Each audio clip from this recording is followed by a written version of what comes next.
karshi institucioneve, dhe kjo është gjë rrezikshme për shtetin e Kosovës. Andaj kam thënë dhe ritheksoj se ka qenë shumë e nevojshme dhe nuk është akoma vonë që lideri i vetëvendosjes t'i thirrë gjithë liderët e tjerë rreth së bashku që të bisedojnë për çështjet, do të thoja nuk është, kam thënë nuk është kur gjë kundërkombëtare, jo, është e kundërta, është shumë patriotike që shqiptarët të ulen së bashku dhe të thonë, ok, pikën 1, 2, 3, këtu mund të pajtohemi që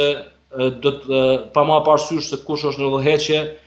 ta çojmë përpara këto 2-3 pika për shtetësinë e Kosovës. Dhe tani kemi ardhur në një rrethon kur shpërfaqet do të thotë lufta e egër për pushtet, jo e bazuar në autoritetin e kompetencës, por bazuar në autoritetin e fuqisë tiranike. Por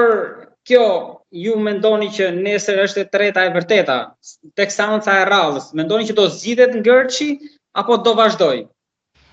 Tani Ngërçi padyshim që ai do të zgjidhet, sa do të zgjidhet sot, nesër, pas nesër apo kur do,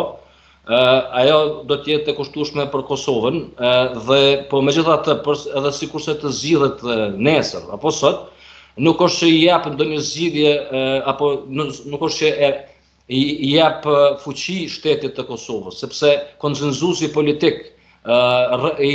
liderëve partive të Republikës së Kosovës nuk ekziston më. Dhe nuk dihet se çka do të thotë më shumë për ditë më shumë po vihet do të thotë si primare pushteti, i cili normalisht gjitha partitë politike luftojnë për pushtet, por duhet ketë një lloj hierarkie apo rregulle se si të vije deri në një pushtet, do të thotë se çka përfason. Partia e cila është tani në vetëvendosja, e cila është lidere e Republikës së Kosovës, nuk ka as plan program, s'ka pas. Do të thotë nuk ka transparenca, është minimale, reprezentuesit e qeverisë nuk dalin para gazetarëve me fol, apo nuk dalin të japin llogaridhënie. Ata janë aty për duhet të ketë transparencë, për të cilën zotëri Kurti ka qenë kritikues më herët. Dhe tani ai po vazhdon në njëjtën rrugë me gjasë dhe shifet qartë se ka mungesë të asaj që quhet kompetencë, autoritet me kompetencë. Dhe mungesa e kompetencës atëherë autoriteti është për të shfaqur në mënyrë tiranike apo vetëm që njeh përse forcën, fuqinë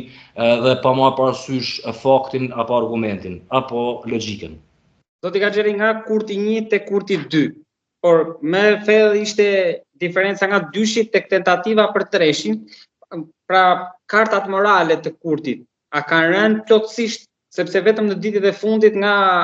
hajvanati, pra duke se tani do bëj koalicion me një prej tyre, pra tani 500.000 zemra u harruan, por ndoshta vitin tjetër në zgjedhjet e ardhshme, ky koalicion mund ta dëmtoj akoma edhe më shumë. Pra parimet morale kanë rënë plotësisht tani? Po pikërisht kjo e